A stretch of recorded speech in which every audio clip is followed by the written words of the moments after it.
So when you said that, I was like, avocados from Mexico. Yeah. Okay, you know it too. I know it.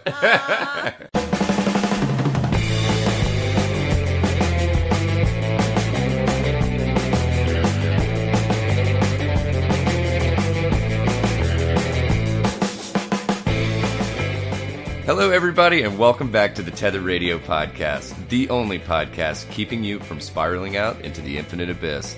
I'm your host, Daniel, and I'm joined, as always, by Allie Big Cheese Valentine. What up? What's up, dude? Oh, my God. How are you doing on this beautiful, well, we're recording on a Sunday, but listeners will be picking this up on Monday. Or no, I'm sorry, on Wednesday, so... Well, on Wednesday, I'm going to be real pumped about the next day being Thanksgiving and eating all that food. Hell yes. Oh my God, I'm fucking...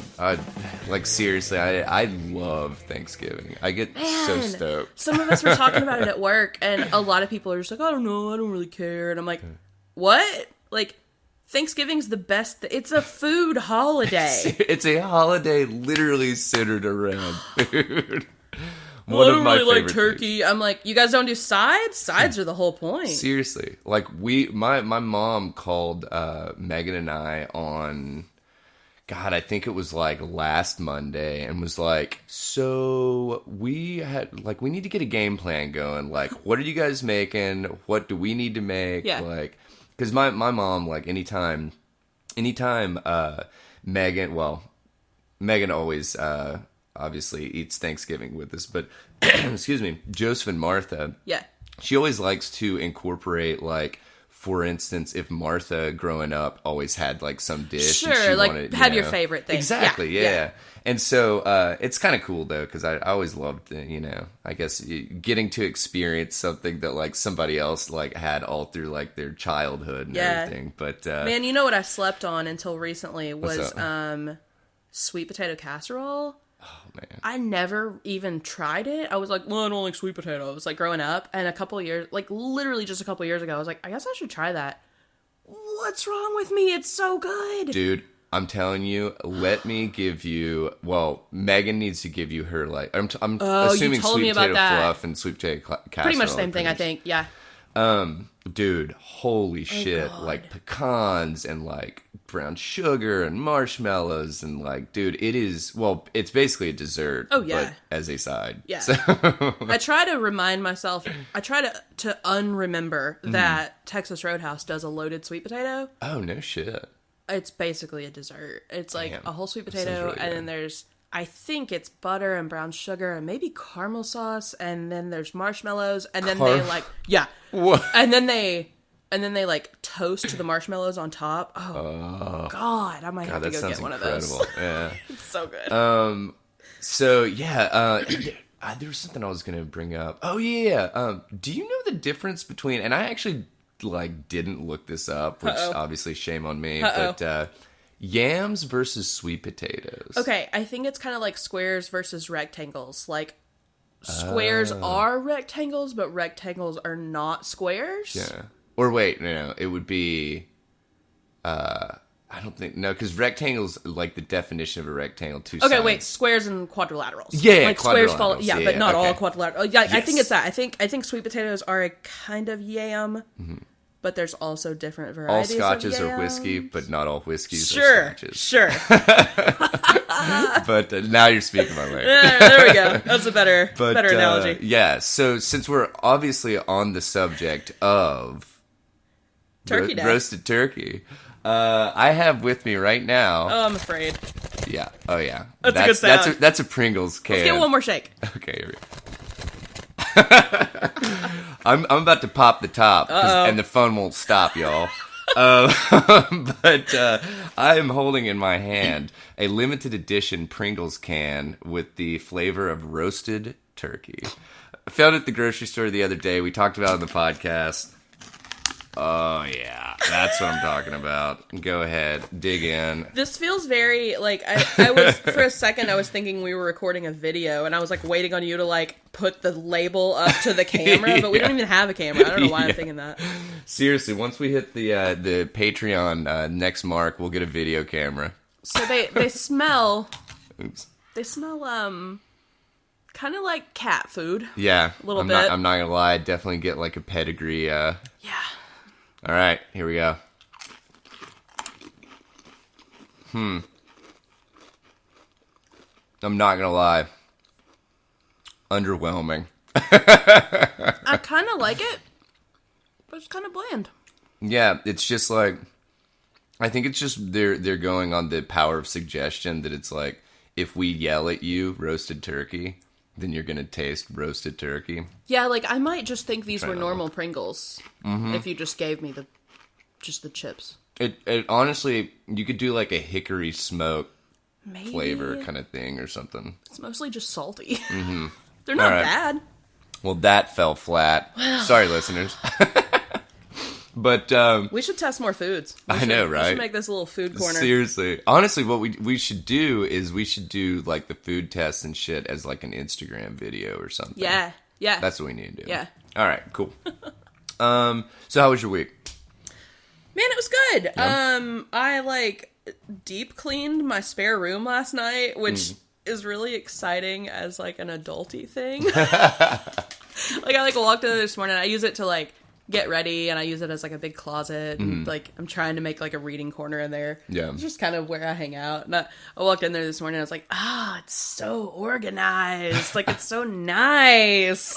Dude, I'm telling you, somebody told me, and I can't remember who told me to do this, but before you go on vacation, yes, deep clean your house kind of thing. And then you forget, and you come home, and you're like, oh God, my house is clean. Yeah, and it's so fucking awesome. Yeah, but yeah, dude, I love a good deep clean. Allie and I were talking about that earlier, and I almost came to the point of taking a toothbrush to my fucking bathroom the other day, and she was like, "But that's the best though, because then it's so clean." Yeah, it's great. Yeah, and then you don't have to like address it for another like quarter. Also, since we're on adulty stuff, do you ever use those like gel stamper things in the toilet? You know what I'm talking about? Gel stamper. I think Scrubbing Bubbles brand is who makes them. I think like they're like a dot. Oh wait, does it stick in? It sticks. Oh, and then, I've seen them. I've never used them. I love those things. So does it actually keep your like toilet clean? Yeah, like longer. Our toilets in the house we live in, it's got to be something with the water, but like you can clean the toilet, and in like 4 days, it's already starting to get like a ring around it. You're like, how? Yeah. Those things, I can go like a month before it starts. No. That's awesome. Maybe longer than that. Yeah. Those things are cool. And they smell good. Yeah. Yeah. Oh, I love it. Honestly, I love like cleaner smell. Me too. You know, like people Clorox are like, oh, wipes. God. You know, people like walk in and be like, oh my God, it smells like cleaner in here. And I'm like, I know, isn't it great? I love it. But I would buy candles of the Clorox wipe smell. Oh, yeah. Oh, 100%. Yeah. Oh, yeah. How was your week? Dude, I was trying to think. It was pretty good. It was pretty busy, honestly. Yeah. Megan, I think, had to go in a decent bit. It was kind of a long week for her. They were one of her coworkers was leaving, so they were kind of trying to wrap up loose ends and stuff. So she was having to work a little bit longer hours than normal, but which I feel like is literally what I say every fucking week. So, like, eventually Megan's just going to work, like, an 80-hour week. Yeah. And I'm just not going to see her for a week. But yeah, not bad.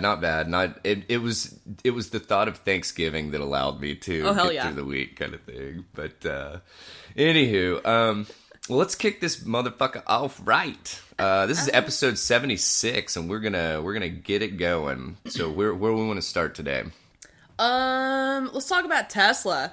So everybody saw that Tesla came out with their Cybertruck. Oh, yeah. And, like, I feel like maybe we shouldn't even cover it, but God, I just love it so much. Because that truck looks so dumb. It is so ridiculous. And I want it. Where are the fucking side mirrors? And I want it. I want it. I would drive the hell out of that thing. Well, dude. Does it not have side mirrors? No. Oh, what a piece of garbage. You gotta have side mirrors. Well, I thought that was, like, a legal thing. Like, I feel like it is. Because I think... I mean, it's Tesla. I they can probably just pay off the that's a good point. feds or whatever. Yeah, which I did have a car that literally it was an Econo like car, a Mazda 323 hatchback. Okay, bought it for $900. it only had one side mirror. My mom had an old Cavalier growing up, and like it wasn't missing. It was just made that way. You only had the driver's side one. Exactly. Yeah. I feel like they changed that standard. Like I think you have to have them. Yeah, which it kind of makes sense because your blind spot's obviously a shit ton bigger on the left than the right of the car. Yeah. But yeah, it was still. It was weird. I know. I always hated it because when I was a kid, I really, really everything had to be symmetric. So like it really bothered me. Exactly. But so Tesla, they I know that they did an unveiling for this thing, and it didn't go too hot, did it? Basically, the highlight of my week was Elon Musk tried to demonstrate that the windows are really hard to break, and he fucking broke them. Yeah. Not once, but twice. Yes. And then he was like, oh, that wasn't supposed to happen. And like that picture of him on CNN and everywhere, he's pouting. He is straight up pouting with like the broken windows behind him. God. Do we know how much this thing's going to be? I don't know if they said. Yeah. I don't know if they've released the price. I don't know. Huh. But we were talking about pre-orders. Pre-orders have already come in, and like, it's got some traction. Well, I mean, dude, honestly, even while saying that, I feel like it's kind of like the whole flamethrower thing. That it's like, obviously, nobody has a practical use for a flamethrower. Right, but if you put one on the market, everyone's going to buy one. Yeah, one of Joseph's buddy, actually, they bought one. Yeah? And he was like, sent me a video of them like using it or whatever. Is it legal to own a flamethrower? I think so. Why? Why is that legal? I don't know. Good God, I don't want like if my idiot neighbor had a flamethrower, they would absolutely let that kid out there. Yeah. What is he, like 7? He'd just be in the backyard just hollering and like setting his stupid trampoline on fire with the flamethrower. That's awesome. His mom would be like, "Where are your shoes?" There was we actually covered something earlier on Tether Radio that a dude was trying to use. Well, basically a homemade flamethrower, I believe, if my memory serves me correctly. And he was basically had like a lighter in some aerosol can and was trying to burn spiders. Well, and he caught his fucking house on fire. He was trying to do it inside? Yeah. God. It was awesome. It was a keeper for sure. Okay, wait. This whole stupid article says like incredible power at an incredible price. Mm-hmm. Do you know anything about the motors? Oh wait, it starts at $69.9. Of course it starts at $69. Nice. God, that seems like... How much... Are Teslas that expensive? I want to think they're around 50. Yeah. Maybe. I'm not sure. Jeez, man. But I think there's a lot of options you can add. Like this says you can add the self-driving option for $7,000. And then once... What's another $7,000? And then like once the software is out for that, then the car will drive itself. Like what? But you're going to go ahead and sell me this before you have the tech for it? Yeah. You just wake up and your car's gone because it's out driving itself. It's like, what the fuck, man? Oh, my God. Oh, this shit's not going to come out for a while. Yeah. Production will begin in late 2021. Oh, wow. It will begin. Late 2021. We're looking at 2 years from now, and that's just production. Jeez, dude. Huh. Man. Anyway, this shit looks like... maybe Master Chief off of Halo should be driving it. Master Chief. No, I got that reference. I like video games. I do love the thing. I think I retweeted a thing this week where this girl was like, I think it was a girl, said, Tesla, I created the Tesla Cybertruck and I was inspired by Star Fox. Yes. Hell yeah, man. Oh my God. So, speaking of cars, yep. Oh, let's talk about this Florida dog. Hey, he's just out there having a good time. Yeah. Don't worry about him.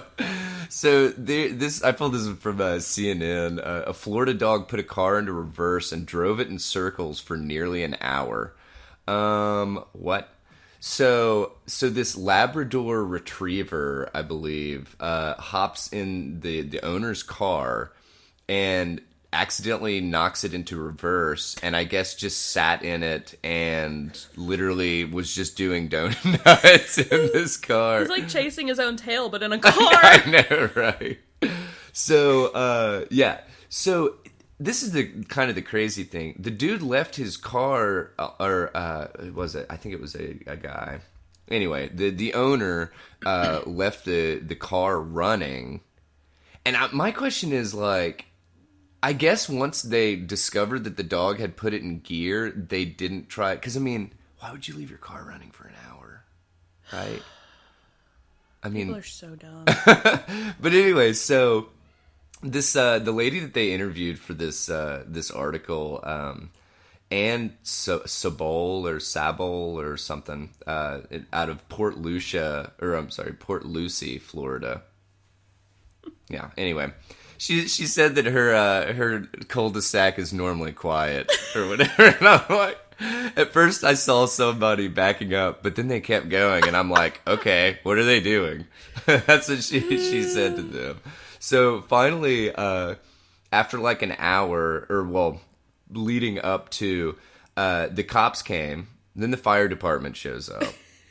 And literally, everybody's just standing around watching this dog drive this car in reverse. Which, I mean, I guess makes sense. Wait, I don't, like, so you throw it in reverse, yeah, okay. But how are you hitting the gas?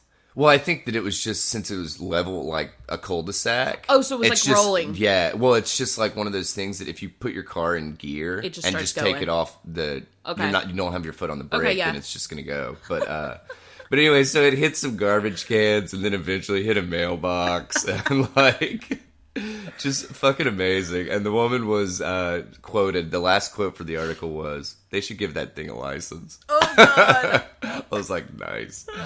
But yeah, so a little quick shit for you. And still on the car shenanigans, I wanted to cover this one real quick just because this just sounds like one of those really interesting people that I would love to fucking interview. Oh, boy. Stolen Prius found with full gas tank, tires filled, and Crocs stolen. So,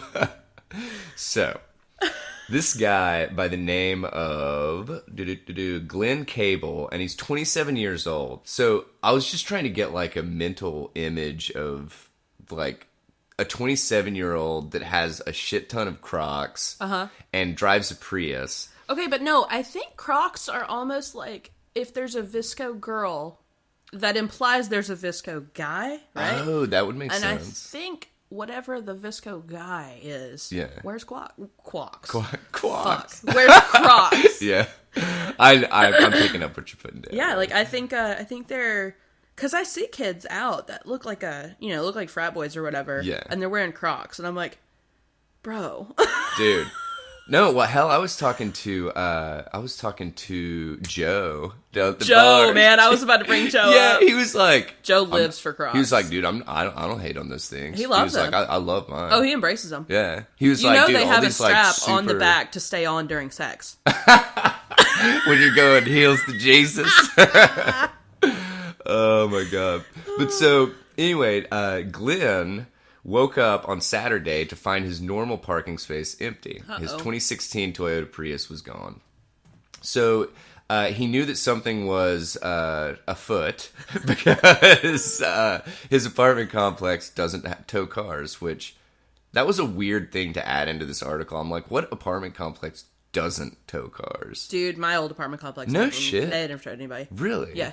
Oh, man. Like, if I was going to go on vacation and be out of town for, like, a week, and, like, if I was going to drive, I'd be like, you can park here. No one will touch your car. Oh, that's like, it might get funny broken shit. into, but they won't tow it. Yeah, that's crazy. But so, he filed a police report, but he was, like, not optimistic about his chances for his reunion with his Prius. This was the funny thing about all of this shit. So they find his car. He said, I know that I didn't have a full tank of gas, and the tire pressure light was on.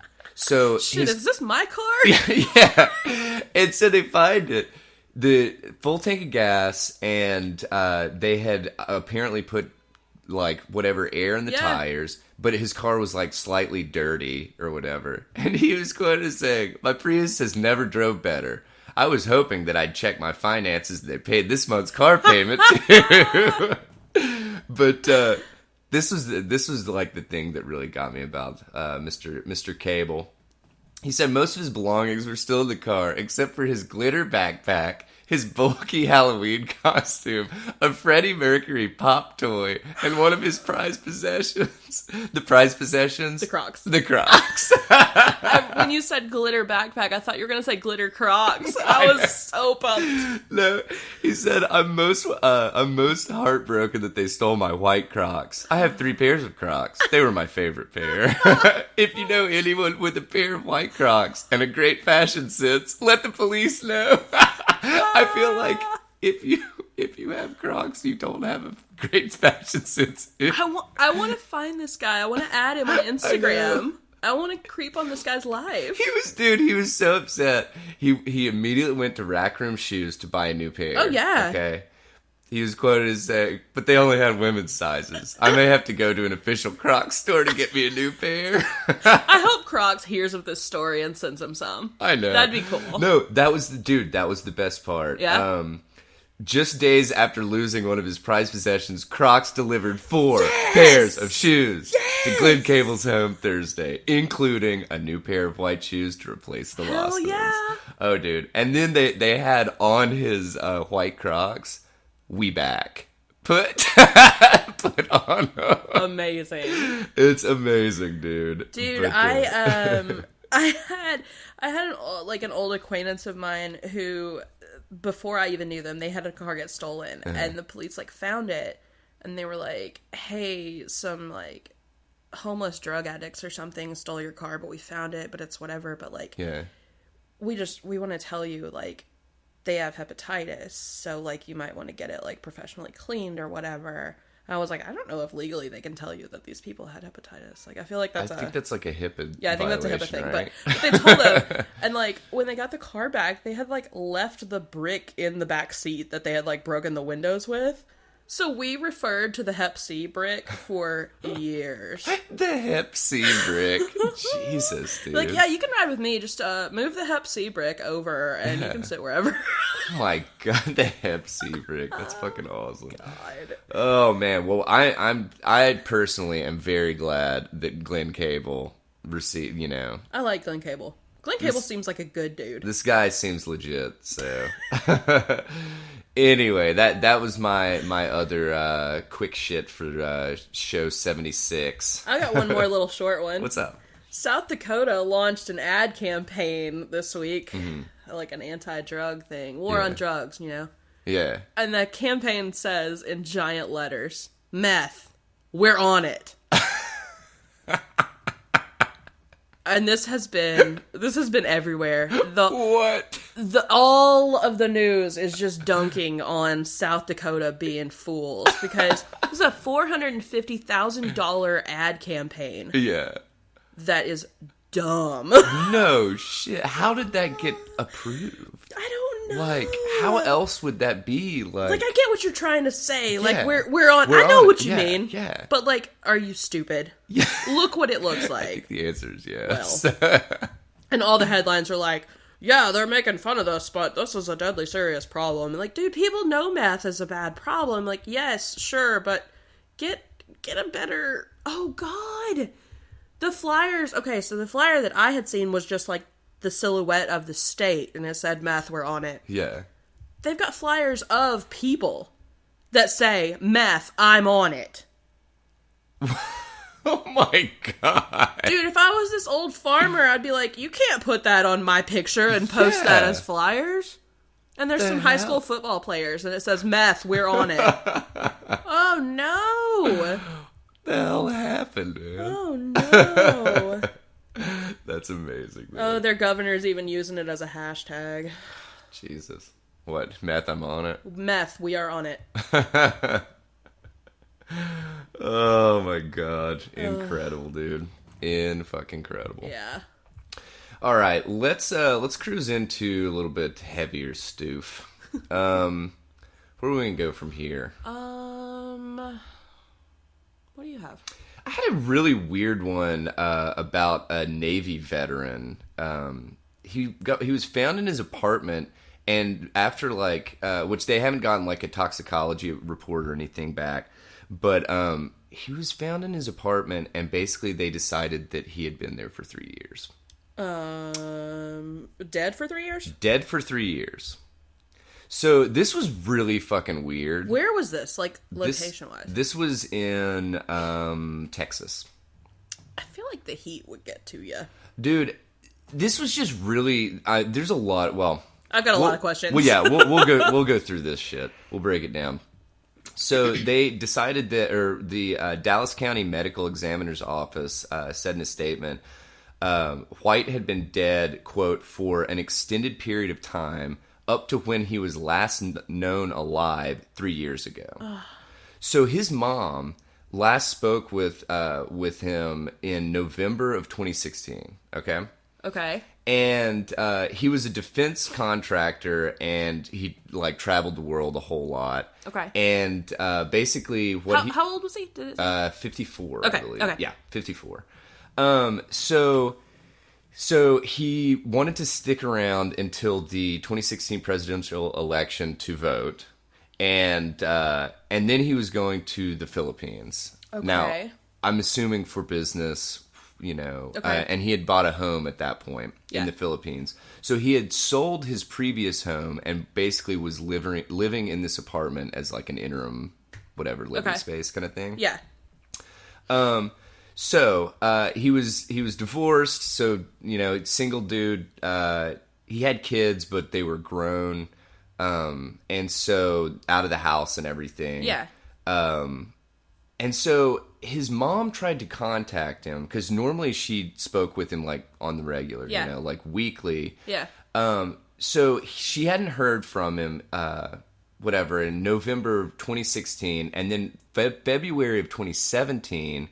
she started, like, getting worried, which I'm like, well, it took that long? Yeah, what the fuck? That's weird. But anyway, so she called, couldn't get in touch with him, and then April rolls around, and she decided, when she couldn't get in touch with him for his birthday, she decided that she was going to go and actually, or call the police department, and create a missing persons report. This is where it kind of gets weird. Can't you at least do a wellness check? Wouldn't that be the first step? That's a good question. I would assume if, you know, that's a really good point. I don't know. But anyway, so she tried to do a missing person report. Yeah. They wouldn't create one because he was an adult. That's not correct. Thank you. Okay. I was like, wait, what? Adults still go missing. Yeah, exactly. So she was quoted as saying, they asked how old my son was, and I told them, and they said, you can't make a missing person report for a grown-up. Well, yes, you can. It's not a missing child report. Yeah. God, what? So neither department responded to requests, neither department that she contacted would create a missing persons report, and then NBC News reached out and obviously got no comment from either of them because they're not doing their fucking jobs. Yep. So anyway, so she drives to let's see. She traveled from her home in Shreveport, Louisiana to Dallas and visited both police departments multiple times. She said they didn't give me no kind of consideration, direct quote. She wasn't familiar with the fact that he had this apartment. Yeah. So, I mean, she didn't even fucking know, like... she didn't know where to go to look for him. Yeah, which is also kind of weird, I feel like. Well, I mean, like, I could see that. Like, I don't know. Like, sometimes people, especially if you only talk to your parents, like, once a week, and you're in the middle of moving, it's not like they need to know where you live for this, like, 2-month period. Like, they're not gonna show up. They're not gonna send you mail. Like... Yeah. So I probably wouldn't, like, fool with... If I was living, like, across the country, my mom wouldn't, like... My mom would want the address because of what if an emergency. Yeah. But, like, some people's parents don't think like that. Yeah, that's a good point. That's a good point. So then she gets a call from one of her... And I'm sorry, she being the mother. The mom, yeah. She got a call from one of... I think the dude... Mr. White. Wow, that's funny. Anyway... she gets a call from one of his kids. Okay. And they're basically like, oh yeah, dad's dead. Or your son's dead, or whatever they said to her. And we're still around, like, April 2017 at this point? No, this is like, this is like recently kind of shit. So she went to Dallas to visit the medical examiner's office, and she asked, like, well, how long's he been dead? I mean, this is kind of weird, right? Yeah. And they said, well, it sounds like, or it looks like it's around 3 years, basically. God.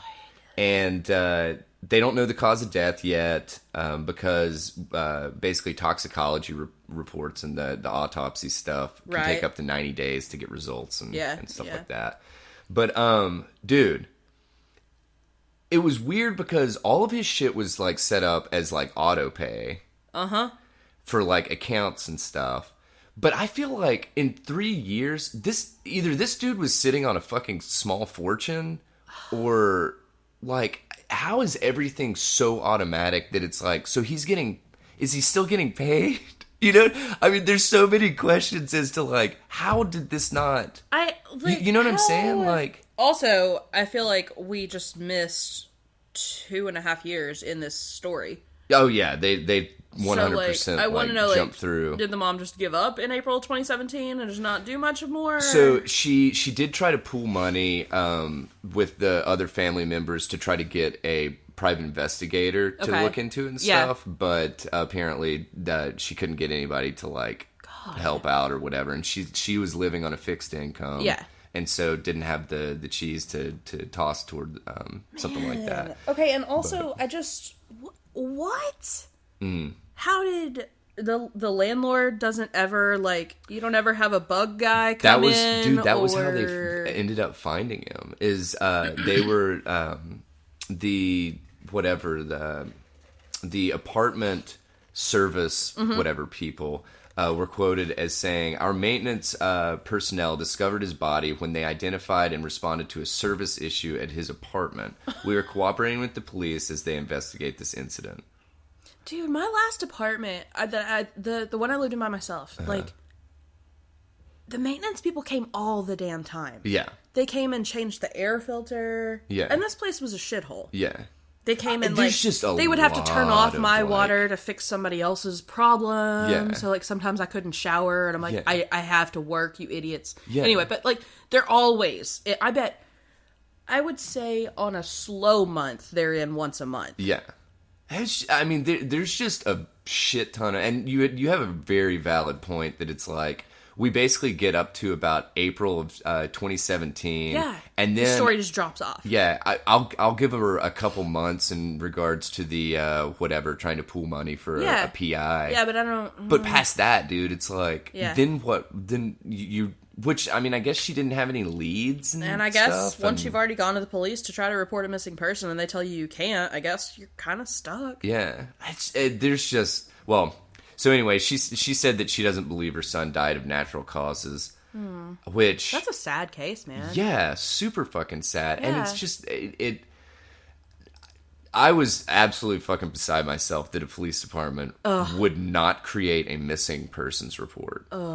Like, that's kind of fucking... Or at least, even if they wouldn't create it, that they wouldn't do some kind of investigation into trying to find where this motherfucker is. Like, what?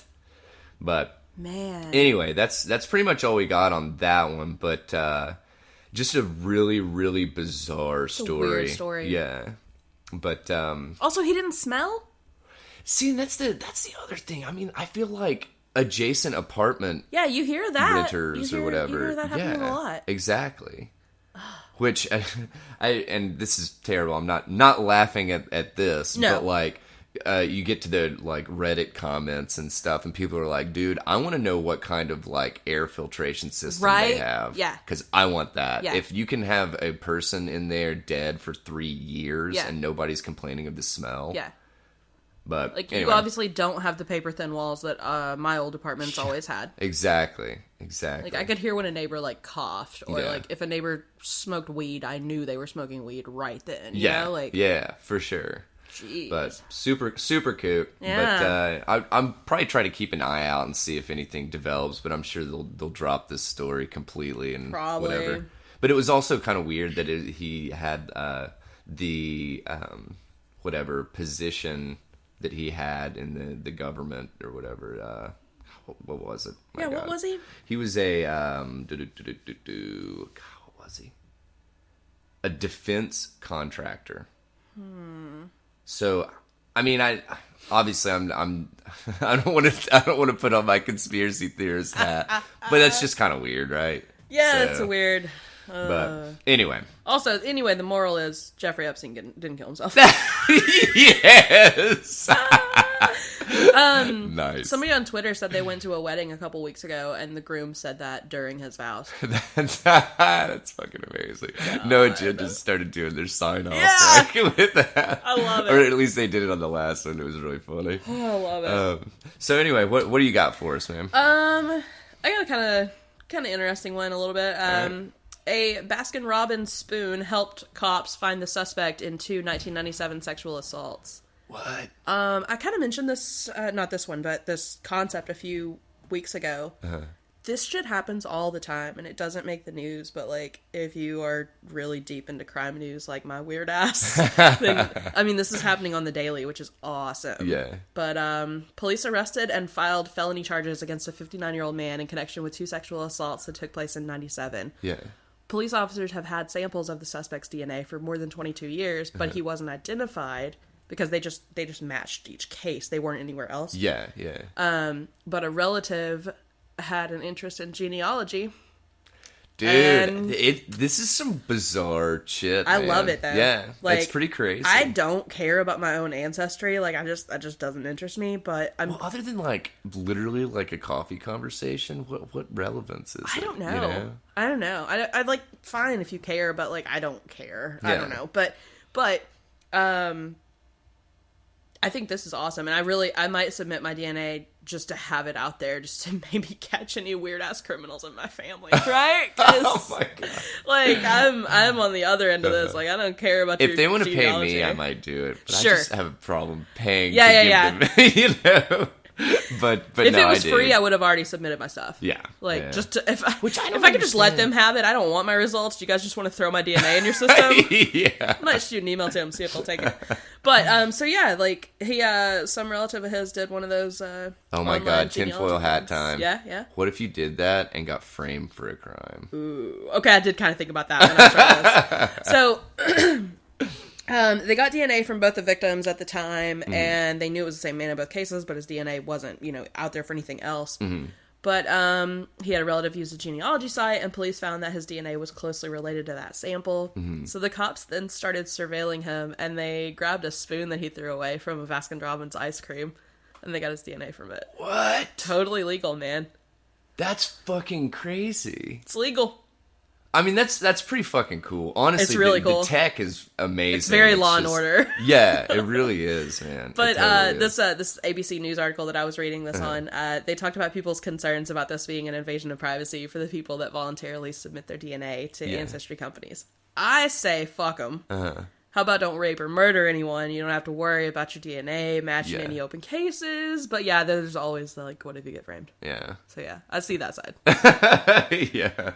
No, I mean, I would say that there are a lot more cases being solved than people being framed for shit. So. Yeah. It's really cool because these things just make, like, local news, but then people post them to, like, the Reddit, like, the different, like, crime Reddits out there. Yeah. And every like time I see one... cold cases that, like, fucking randomly get solved. Yeah, like, there's so many. 20 years later because... There was one that whatever. got solved that was, like, a 45-year-old case that got solved recently, and, like... I mean, this is happening every day, and that's awesome. Yeah. I don't know why Super this cool, one man. made big news. Yeah, that is Not kinda real weird. sure. Yeah. Baskin-Robbins is probably not happy about having their name in the headline for it, though. I was gonna say, like, maybe it was like a native ad for Baskin and Robbins. Like, but you're still associated with a rapist. Yeah. Even if you help solve the crime. Rapists love our ice cream. And the Vice article had it... No, it wasn't Vice. I think there was also one on Vice. Yeah. Whoever it was, they had it tagged. They were like, cold case, ancestry, Baskin-Robbins. I'm like, oh, no. No. Oh, that's awesome.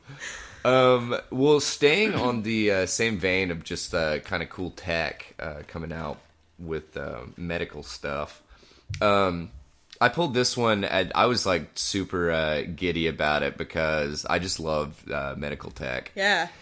Human patient put in suspended animation for the first time. So, I'm so here for this. This is so, like, this is like a book I read called Recursion. I was just Recursion's one of the best books of this year. Yeah, well, I mean... And this is awesome that it's happening. They, sci-fi has used this shit for, like, years. Yeah. You know, that it's like, whatever, cool the person down, do some kind of, like, cryogenesis, whatever.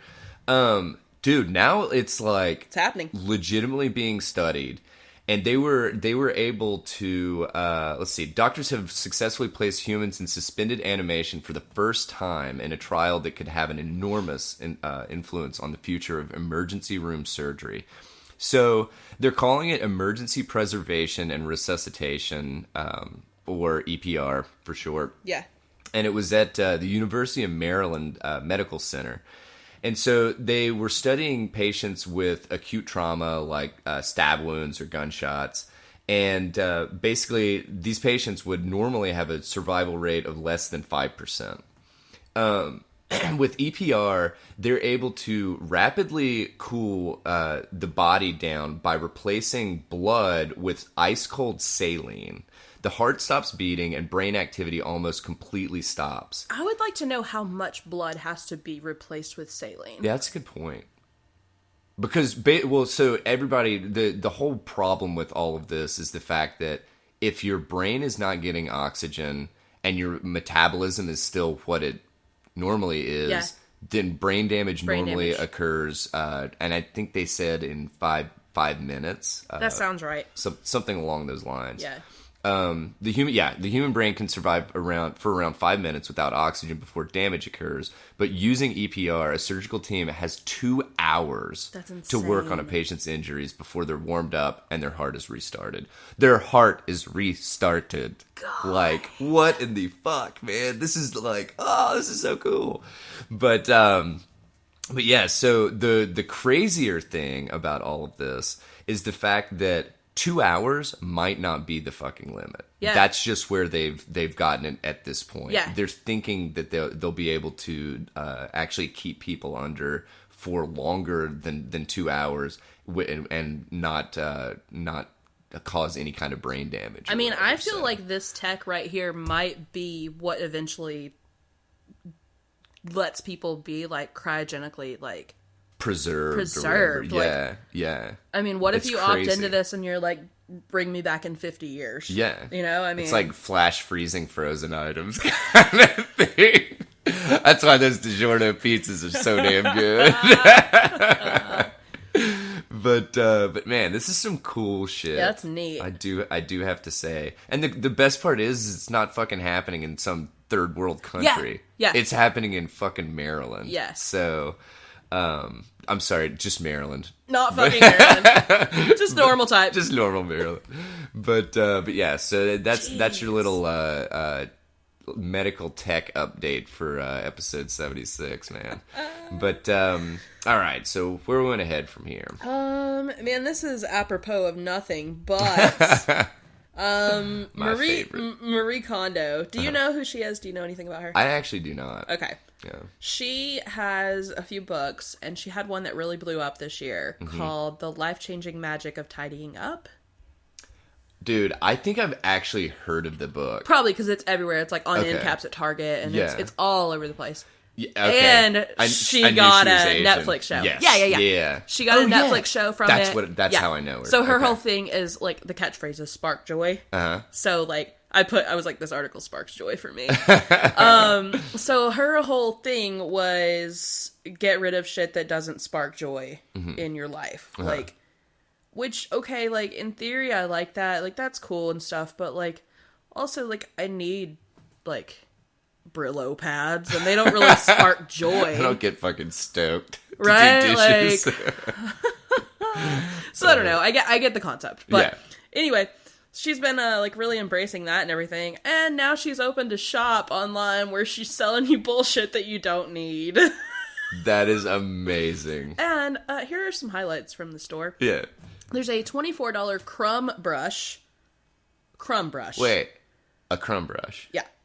Okay. Yep. Okay, I'm not sure if I'm necessarily sold on that. No. You may be interested in the $75 tuning fork that comes with a rose quartz crystal. Okay. Huh? I have questions. Sure, go ahead.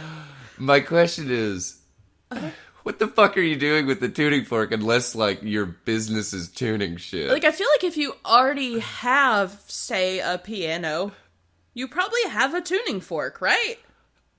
Or you get someone else to have a tuning fork and tune it for you. Yeah, or like, you, like, what? I don't think you need a quartz crystal to go with your tuning fork. I'm not sure about that.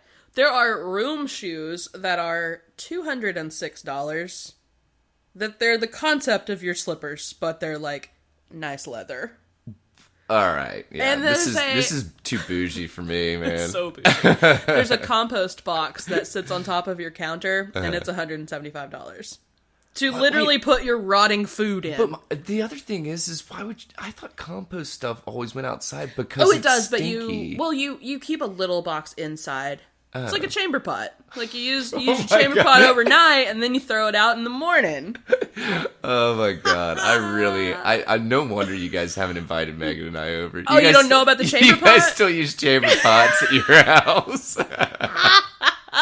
That's just at nighttime. In the day, you can go use the outhouse. It's fine. Oh, that's awesome.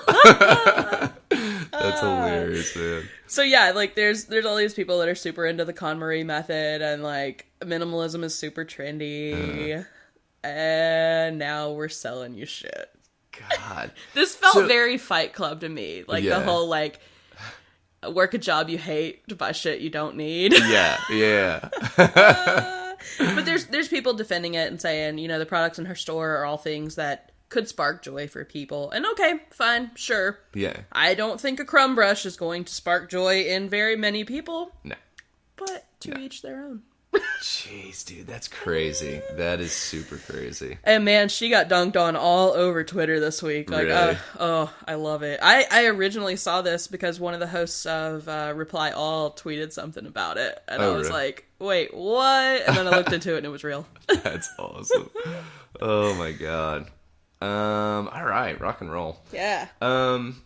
Let's I was trying to see. I think you got more stories than me. So I had one that I wanted to kind of do, not really an update, I guess, but we talked about it a little bit on a previous episode, and I don't think that you were on it, okay. But how there's this weird uptick in violence at specifically McDonald's. And, like, to the point of, there is a subreddit that is called Public Freakout. Oh, God. And, like, if you're not familiar with the subreddit stuff, or whatever, Reddit in general, within subreddits, they'll have tags for commonly referred to, like, items kind of thing. Dude, there's so many, like, posts of, like, McDonald's public freakouts. They specifically have a fucking tag. McDonald's freakout.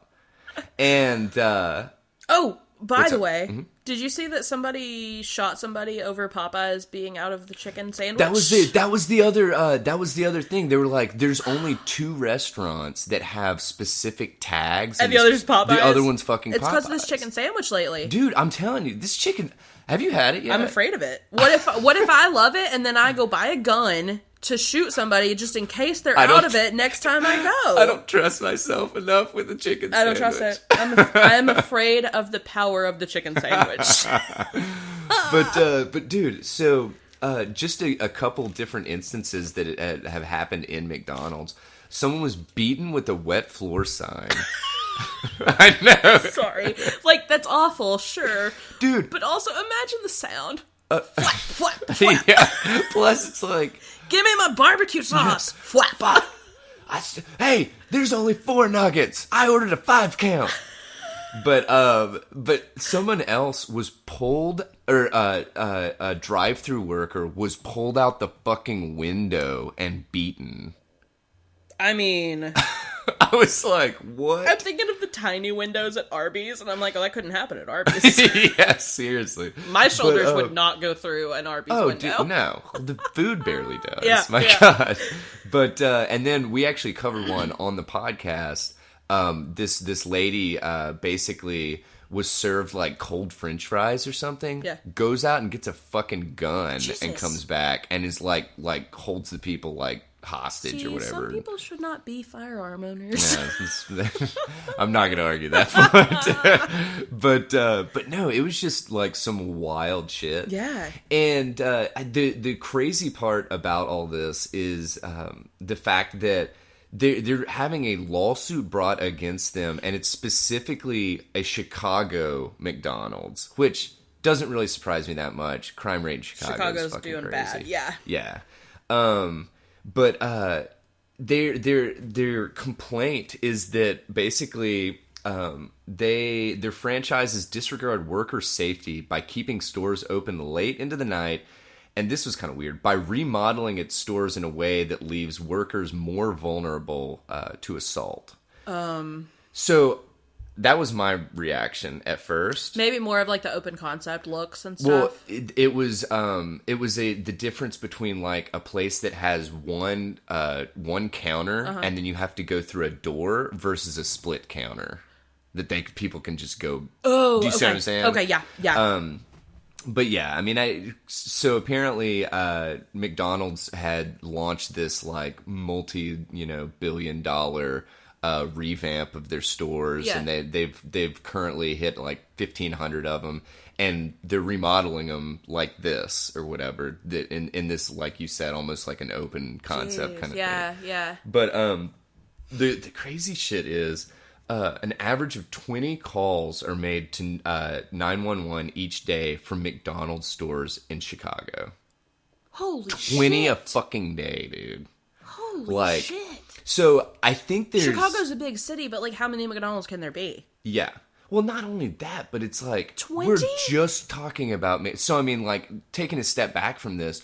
20 calls just from fucking McDonald's stores. Good God. Like, just kind of kooky to me, man. But, I wonder if they're all valid, though, because people call 911 about crazy shit. Yeah.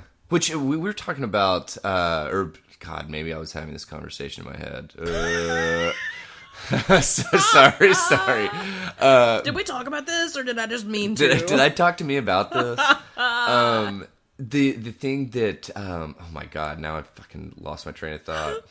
Jesus, work with me. But it crazy was 911 calls. Yeah, we'll come back to it if it comes back to me. But basically, they were saying that McDonald's isn't doing enough to protect their employees. It doesn't sound like it. Yeah, and I mean, I think there's definitely something to be, investigated here. Yeah. Oh, by the way, it was $6 billion. With this revamp that they were rolling out or whatever. Geez. So yeah, this came across the desk of Tether Radio once before. It has again, and I'm not gonna lie, I kind of want to keep up with this one because, yeah, I just think that I think that's really weird that McDonald's is whatever. Like, I don't know. Places get that reputation of being the place that, like, okay. So, the local beer joint that we hang out at, there's franchises of it. People don't go there to get, like, sloppy drunk. Yeah. So you know that. Yeah. But, like, people do go to, like, places on the UT Strip to get sloppy drunk. Yeah. I feel like we're looking at you, Cool Beans. So, like, you go to, the beer place and you think, this is going to be fine. Like, yeah, people might be excited about a football game or something, but, like, it's not going to be, like, wild. Yeah. Whereas, like, if you hear a story of somebody, like, peeing on a table at, like, a Cool Beans, you'd be like, well, yeah, it is Cool Beans. Yeah. So, like, it's almost like that. Hashtag Friday night. But it, like, perpetuates itself, like, that person that got murdered at Bullfeathers a few years ago, you're like, well, it's Bullfeathers. Jesus, dude. But, like, that place is sketchy as hell. Yeah. And so, like, maybe McDonald's in Chicago has this reputation where people know it's going to be crazy, and it perpetuates itself because people go there expecting craziness, and they end up causing it themselves and stuff. Yeah. I mean, I don't know. I think it's almost like probably a whole cycle. self-fulfilling prophecy kind of thing. Yeah. Jeez, dude, maybe so. But but yeah, this is it's super crazy. Like I said, we'll definitely we'll be trying to keep up with this and see if anything, obviously, fucking McDonald's has more money than they know what to do with. So if this comes to a legal battle, then something's gonna happen. So, but yeah. Who owns McDonald's? Are they the top? I don't know. That's a good question. I think they're their own thing. Yeah, I think they are. They bought Chipotle like years ago. Oh no shit. Yeah, a while back. Huh. Like crazy. I think like before we started getting Chipotle in town. Yeah. Well, there was one on the Strip, but that doesn't count. But anyway. But no, like I think I don't know, I could see McDonald's selling to like Amazon or something, like even bigger. Yeah. Yeah, that would make sense, honestly. But yeah, we'll keep an eye on it and see what's up. Yeah. So Man, we should start a McDonald's tag. We had we talked about that off the podcast, but about the McDonald's like CEO dude stepping down because he was banging a an employee. yeah, dude. Oh yeah. But I think they've only had like 6 CEOs ever or something. Like it's, really? It's very few. Yeah. I think. That's kind of kooky. Yeah. So staying on the violence train, if that's cool. Oh, it's always cool with me. This one was really weird. Joseph sent this to me, so shout out to Joseph for giving me a heads up. This is some wild shit. It was from the LA Times. Inside the bloody cartel war for Mexico's multi-billion-dollar avocado industry. So this is what is like. Hashtag guac game. Dude. Gang. Can't talk today. But, dude, this shit is absolutely outrageous. So, basically, drug cartels are switching their game up. Because avocados have gotten so fucking popular that, I mean, just last year, I think it was $2.4 billion for avocados coming out of Mexico. God. Like, okay, we watch a ton of food shows on PBS, and there's a little commercial jingle thing about avocados from Mexico. So when you said that, I was like, avocados from Mexico. Yeah. Okay, you know it too. I know it. But so basically, what's happening is cartels are seizing farms and clearing protected woodlands to start grow operations. Not for weed, not for like poppies and like shit like that for processing for heroin. Avocados. They're calling it green gold. So I thought that was pretty funny. Sounds a lot like Gringo, if you ask me. Yeah, I know, right? So they're also going around to the farms that already exist, and they're like basically shaking people down for protection fees. $250 per. Is it hectare? Is that right? Hectare maybe. Hectare. Isn't that like 7 acres or something? I'm not sure exactly what the size is. I'll put it on I'll put it on you to check while I keep going. Why am I thinking it's 7 acres? It's probably something. Well, I thought crazy. It was hectare kind of thing, but maybe. Oh no, it's even smaller. A hectare is 2.47 acres. Why is that even a thing then? Yeah, I'm not really sure. That's like stones for weight, right? Yeah. Can we just do like pounds or kilograms, please?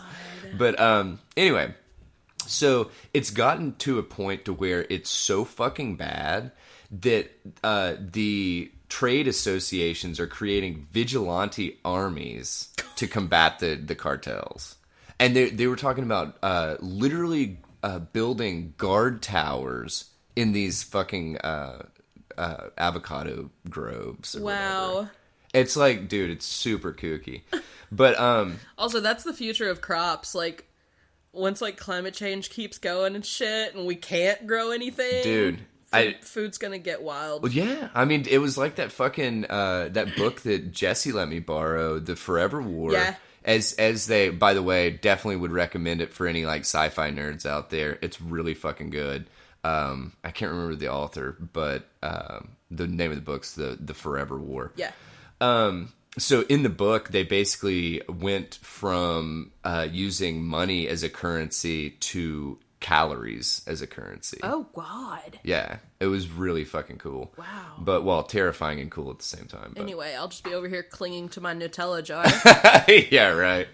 But between 2001 and 2018, the average annual U.S. consumption increased from 2 pounds per person to 7.5. So pretty fucking kooky. I'm surprised that's the only increase. I figured it'd be more than that. Well, and honestly, now that I think about it, because since normally avocados are sold a piece, not by weight. Yeah, I wonder how much 7.5 pounds really is. I don't know. But anyway, so pickers are starting to be held at gunpoint to work longer hours, or the cartels will move in and say, "You're not picking today." So that they can create a false scarcity that the cartel-run groves can obviously make more money and stuff. This is wild. Dude, it really is. Yeah. So, after gangsters burned down 2 major packing plants and kidnapped the 16-year-old son of another prominent packer several years ago, they decided to actually, do something about it. And that's when they started doing the guard towers and shit. Jesus. It's absolutely fucking bonkers, man. But, and I wanted to read this last paragraph real quick, so, what the fuck? Is that where I went? Well, anyway. So, the strategy's been criticized as a dangerous experiment in frontier justice, yet the government has not intervened, and for now, the efforts appear to be working. See, that's the shit thing about Mexico, is the fact that, dude, all the way up, it's pretty fucking crooked. Oh yeah. So it's okay, if the cartels are fucking paying them, they're not going to do anything. To help you out, But man, it's just super super fucking crazy. So if you're eating those blood avocados, just fucking. Because does this not totally sound like fucking Blood Diamond? The movie I never saw. Yeah. Well, but you know what a fucking blood I know what a blood diamond is. But yes, it is the movie you never saw. It was actually pretty one good. of many movies I've never seen. Yeah. But yeah, I thought that that was a solid mention just because, dude, that is just the fact that they're turning away from fucking illicit substances to fucking avocados, man. It's just kooks. But, anywho, what else we got? Man, I want to get into the satanic panic. Oh, fuck, yeah. Let's do it. Okay. Yeah. So this is local, but it's cool, and I think it's neat, and I want to talk about it. So here's my summary of what's going on. So here in Knoxville, there's an elementary school called Sturkey Elementary, and it has a once a month, 1 hour Bible release time program. About 70 kids are bused to a nearby church where they play some games, they sing some songs, and they learn a Bible lesson. This is legal by state law, but the local school board has to approve the policy, which they haven't yet. So this is kind of a pilot program for them to see how it goes before the board votes on it. Yeah. So, from what Knox News reported, there's board members who are for and against it. So they interviewed somebody from both sides, which is pretty good. The member they interviewed who's in favor said that most emails she receives about this are in opposition, but that the parents support it. Yeah. So, she's getting just other citizens being like, don't do this. Yeah. The other board member who gave the different perspective said she's concerned about missed classroom instruction time. And she gave an example that, so there's a lot of, legal things to this. And they, part of it is, they can't miss classroom time on anything that they are tested on, state tested on. Well, second graders are not state tested on language arts, so second graders can miss English class to go to Bible release time, which is ultimately not good. Yeah. And she's also saying that parents are worried their kids will feel left out if they don't participate, since their classmates are coming back with candy and talking about how much fun they had. Yeah. And some parents are Christian, but they're concerned that this church might not align with their flavor of Christianity. Which makes sense, Yeah. Flavor is my term. No, I love it, dude. So, on that note, the president of the East Tennessee chapter of the Freedom from Religion Foundation has been handing out flyers at pickup time at the school. The flyer says that the program promotes only one view of Christian belief, not the multiplicity of Christian faith traditions, and some of the content can be traumatic to children. They gave an example, and it was pretty intense to be, like, go into, like, a school kid. Yeah. She said the response that she's getting is mixed, but mostly positive, with a few parents thanking her, and one man leaving his car to confront her, return her flyer, and tell her that he'd reported her to the police. Jesus. So now, I would like to introduce the Satanic Release Program. Oh, yeah. I think whoever's running this group is just in it for fun and probably just to troll people, but they're making some good points, and I like where they're coming from. Yeah. So this group appeared on Facebook calling itself the Satanic Children's Ministry of Knoxville. Yes. As of, like, Wednesday or so, I think they had about 1,800 followers on Facebook. I added them because I think it's fun. I like it. That's awesome. So they say they're unaffiliated with any satanic organization. Like, they're not part of, like the another... Church of Satan or something like that, yeah. And that their goal is to combat proselytizing in the classrooms. And surprise, people are big mad. Oh my So God. the satanic group is throwing around words like propaganda and recruiting, which seems kind of ridiculous, but it's kind of true. Like, they're giving these kids candy and probably toys. Yeah. They're giving them, I'm sure, like, handouts and being encouraged to bring their friends next time. Yeah. And, like, isn't that propaganda? Yeah. You know? But at the same time, man, I mean, it's like, I kind of support this. The Satan well, I mean, dude, that's the freedom of fucking that's living. That's the freedom thing, man. Yeah. That's what I'm saying. It's like... So here's a quote from them. "We do not send our children to schools to be converted by outside religious organizations. We send them to get a state-approved education. Mm-hmm. The Satanic Children's Ministry would prefer not to introduce our own program. We do believe in a separation of church and state. Yeah. However, if another religion is allowed to introduce a program to indoctrinate children, we feel we need to step up and ensure that our children have their own program to attend." And dude, the indoctrination shit, both of these, sure. like, well... And the ministry said that the vast majority of Satanists do not believe in a literal Satan, but rather use him as a symbol of free thought. Mm-hmm. So, like, ultimately, like, the Satanic Temple is actually pretty cool. Like, if you look up their site, like, they stand for some cool things, and I'm not a fan of organized religion, but, like, theirs, to me, makes the most sense of any that I've really looked at. Yeah. And, like, they don't believe in Satan. They don't worship Satan. Yeah. It's more of a symbolism thing. Yeah. There was a story that I found from Wired about a movie that came out this year called Hail Satan, with a question mark. The last podcast guys were kind of involved in it, too. Oh, okay. There was a quote there from the movie's director. And she said, the Satanic Temple would very much... that movie is with the Satanic Temple. Mm. The Satanic Temple would very much like for people to perhaps learn to judge other people based on their actions, not based on what they look like or what you might have heard about them on daytime television. So really, like, ultimately, this is some of my favorite things. Like, we've got pushback against Christianity being the norm. We've got religious freedom, meaning religious freedom from religion. Yeah.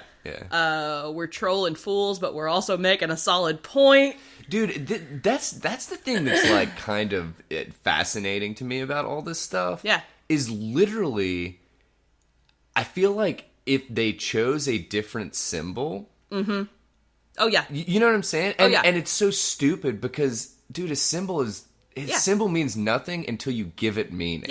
Yeah. And so it's one of those things that it's like... I like everything... Yeah. I'm in. I know, right? Everything that you've said thus far, I'm like... Man, I really expected some pushback from you, because I know you're on the religion side. I get that. Yeah, well, I mean, dude, I'm not a Bible thumper or anything. But yes, I am definitely Catholic, so... Yeah. But, my sources tell me that there was a meeting this week with some concerned parents who want to stop the satanic side of this, and I looked real hard, but I can't find any actual news stories about that meeting. But looking forward to seeing what goes down. Yeah, because dude, that's the thing, man. That's why I love living in the fucking United States of America. I like literally because you know what? We have the freedom to fucking like protest this shit. We have the freedom to do this shit. Yeah. We have, and it's just man, God bless the USA. Or Satan bless, I guess. Depends on who you ask. Yeah, right. No, I like it. I think really this whole thing, like, they're calling themselves, like, what, the Children's Ministry of Satan or whatever. Like, they're obviously out there to troll people. Completely. But they're making good points. No, I know. No, I love that, dude. That's hilarious. I think it's neat. I think it's going to keep developing. And so, where is this? Sturkey. Yeah. Okay, gotcha. But they're going to vote on whether to have that in all of Knox County schools. Yeah. The vote sounds like it's going to be probably in December, from what I could find. So I guess we'll probably hear a little bit more about this. Jeez. But yeah, the Satanic Temple, their website, they've got a lot of information. Like, so there's the Church of Satan, which is nuts. Yeah. And they're just insane people. And they're based on, like, Anton LaVey's writings and stuff. And the Satanic Temple is, like, it just started in, like, 2013. And they're just more, like, be decent. And, I'd love to do, like, a deep dive into the history of, like, the Satanic Temple. They've got a really good, their site, they're, like, if you just Google Satanic Temple, their site has, up at the heading, it's, like, Satanic Temple versus Church of Satan ? Yeah. That page is huge, and it's really detailed. Well, it gives their history, it's neat. It's really neat. Well, it's just interesting that I mean, why would they choose that symbol, I guess? Yeah. You know what I'm saying? Yeah, I think, I tried to explain this to a friend this week, and I said, I think they're doing it not to troll people, but almost to be like, it doesn't matter what you're named. Yeah. Like, quit looking at the name. And, Gotcha. And we don't necessarily, like, we don't worship Satan. We don't stand for Satan or whatever. Yeah. But, like, also just get over it. Like, quit worrying about Satan and quit, like, I don't know.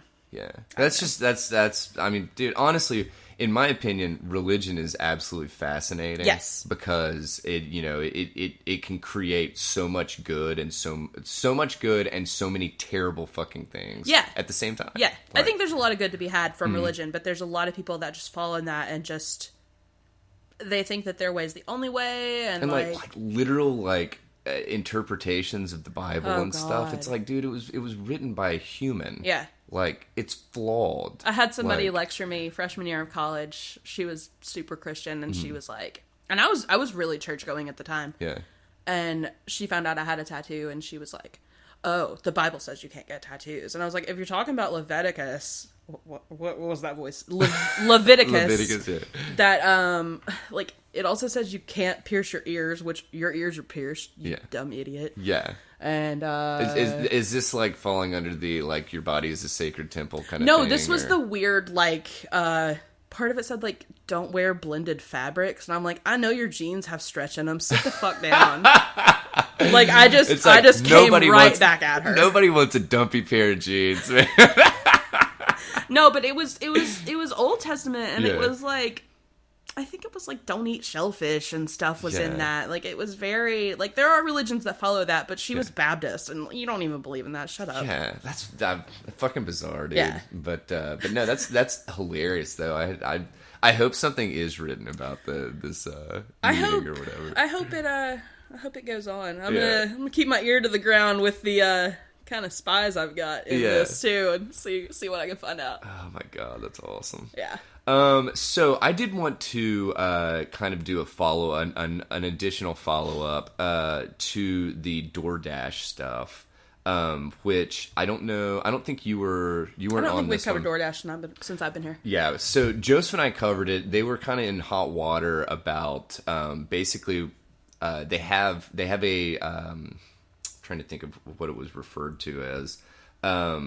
It was like a minimum payment system kind of thing. Oh, I heard about this. A little, barely. And what they were doing is they were using customers' tips to subsidize the pay for their employees. Yeah.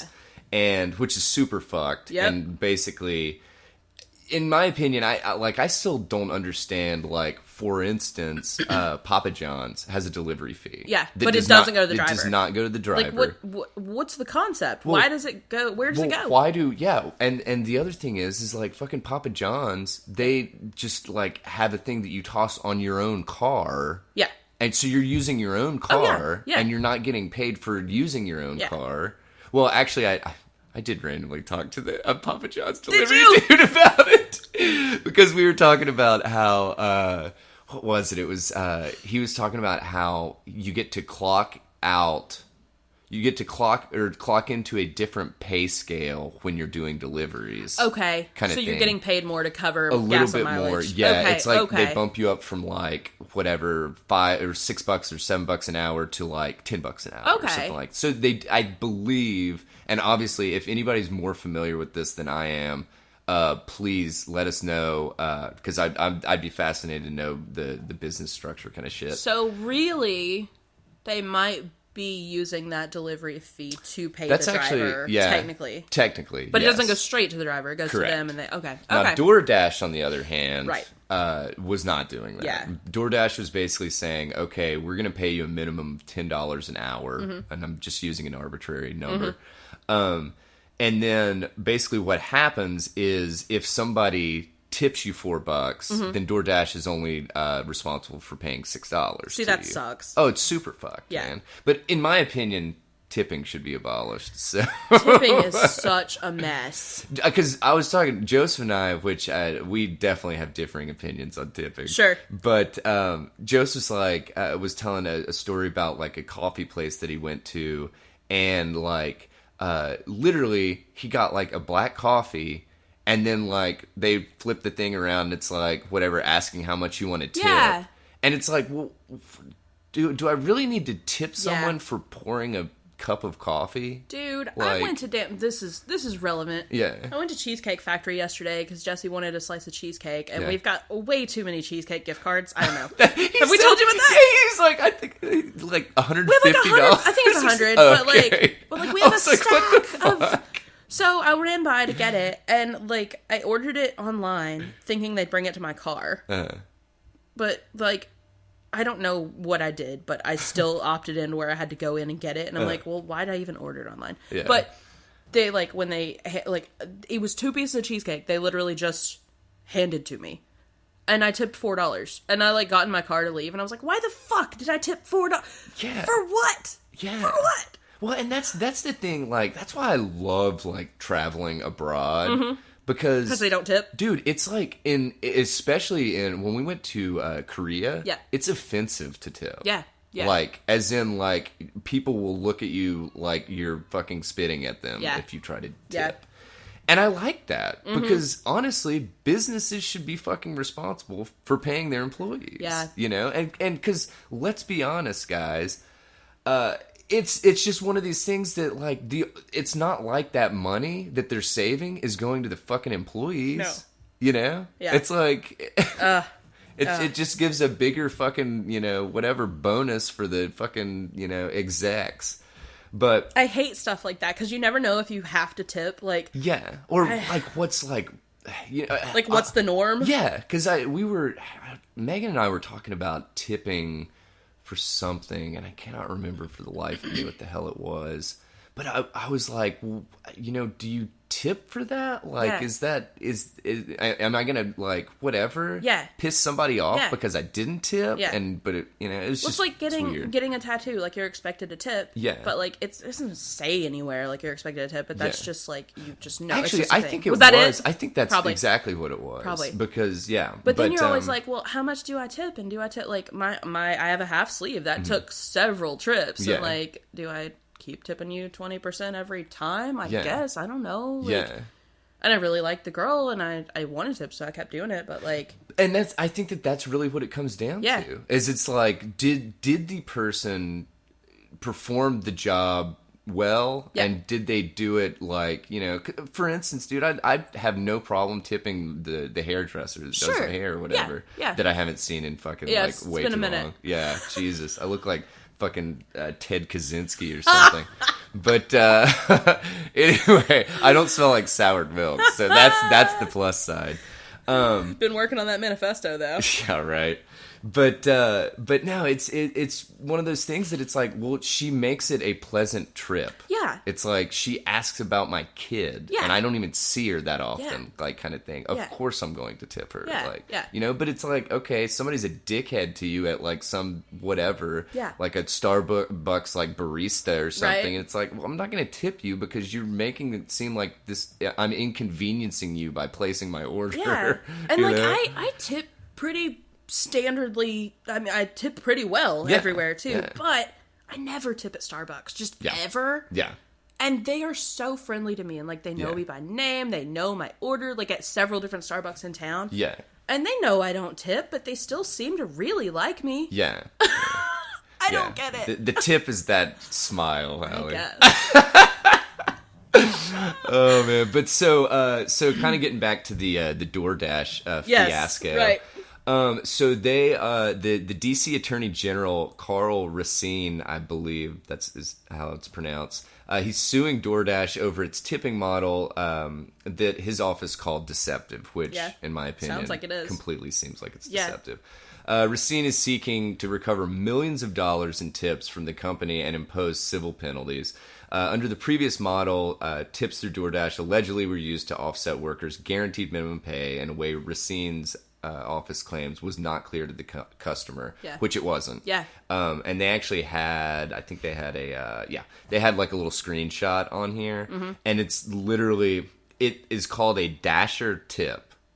So it's like, that's pretty much. If you call it a tip, I'm convinced it goes to that person, or at least to their peer group, and they split it. Yeah. Not to the company. Yes, exactly. And so it's just, it's just shitty business ethics, basically. But fucking surprise, surprise, corporate America fucking with their employees. Dude. Wow, that's so surprising. I worked at a restaurant for just a little bit in college, and I was just a host. Mm-hmm. But the servers there, this is a big time restaurant. The servers there, they had a tip out based on their sales for the night. Mm-hmm. So if you had a shitty night, you could ultimately owe the store money. Oh wow! Because like, and you'd have to really have a shitty night, but it happened. Like it happened to people. Yeah, yeah. And so like, if you just don't tip, like you might have cost that person money. On their night. That's awful. Yeah. Like, what a terrible business model. Oh, yeah, totally. And I wanted to read this guy. Fucking lawyers. But I wanted to read, well, I say lawyers, spokespeople for fucking corporate America. How about that? I wanted to read this statement because it almost made me angry. Yeah. Like, so a DoorDash spokesperson said, quote, "We strongly disagree with and are disappointed by the action taken today.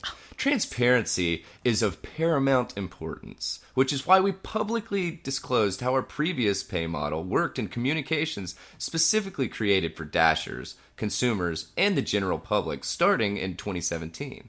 We've also worked with an independent third party to verify that we have always paid 100% of tips to Dashers." I mean, this is literally bullshit because we covered an article on this show that had multiple different drivers that like had ordered shit for themselves, and so they knew like what they tipped, and then they asked the or they basically did the delivery, and then they were supposed to get X, and they got X minus the tip kind of thing. So it was like, it was fucked, man. But to finish the quote, we believe the assertions made in the complaint are without merit, and we look forward to responding to them through the legal process. The completely unflawed legal process. Also, just go fuck yourself with your disappointment. Shut up. I don't care that you're disappointed. Yeah. It's like, no, fuck you, man. But yeah, so I hope that this fucking company, well, I don't want to put people out of jobs, but I hope that they fucking win this lawsuit, and I hope that whatever these Dashers or whatever are paid the fucking money owed. Yeah. So, Yeah. But anywho, I'll get off my delivery service soapbox. We're gonna have to have a whole separate room for all our different soapboxes. I know, seriously, Jesus. All right, so I got one last thing. Yeah, do it up. The thong song is 20 years old. I told Megan that because I saw the headline thing. That makes me feel so old. A million years old, right? We actually just watched a movie that had fucking Cisco in it. Oh God! Recently. What movie was Cisco in? It's called Get Over It, and it had Ben Foster. You know who Ben Foster is?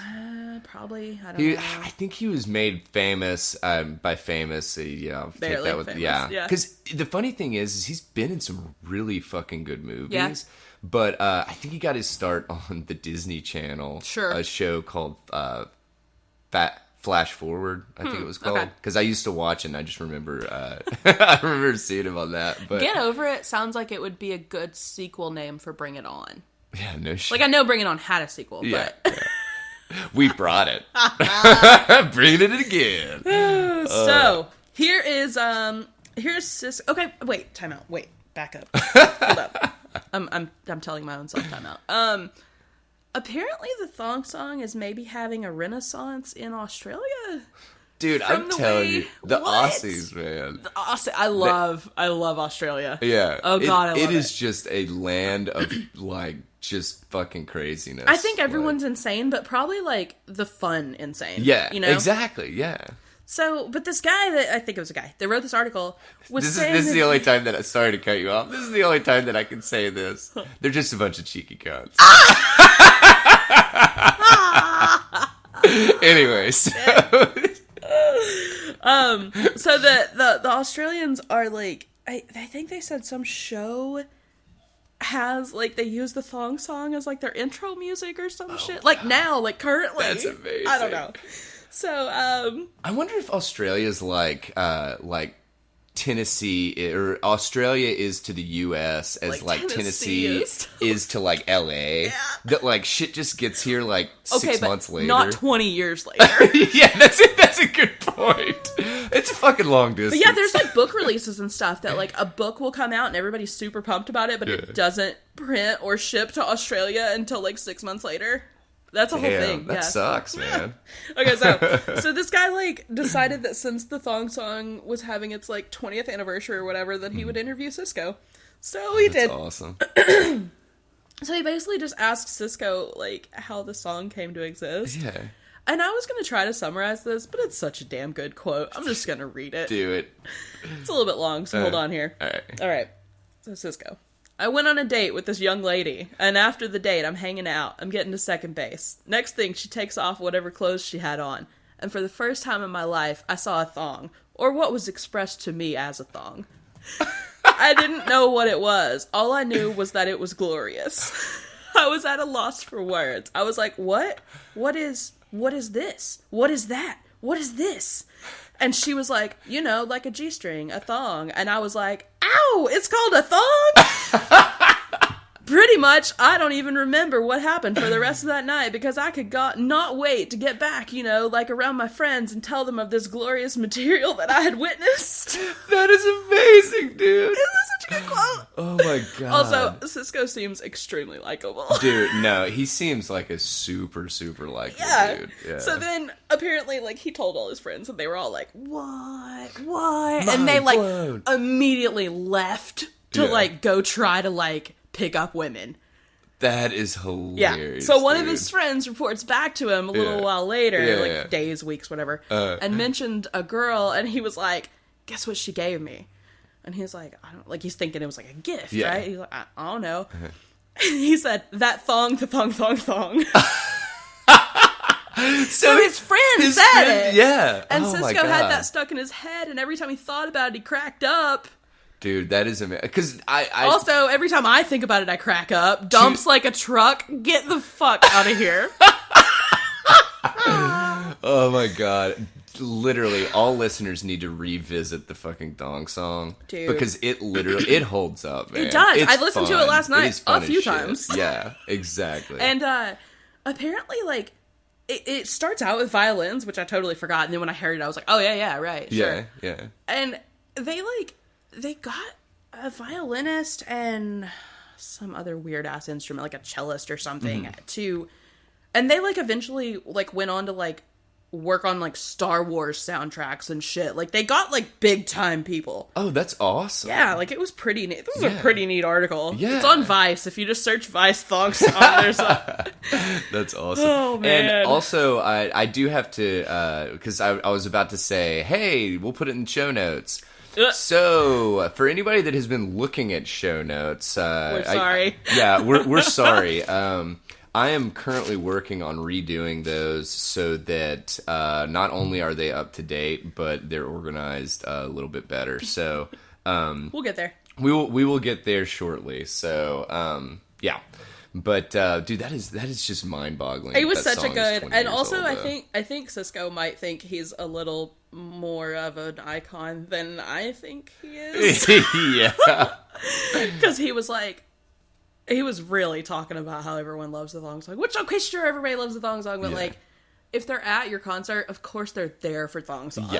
Yeah. I don't think I can name another Cisco song. No.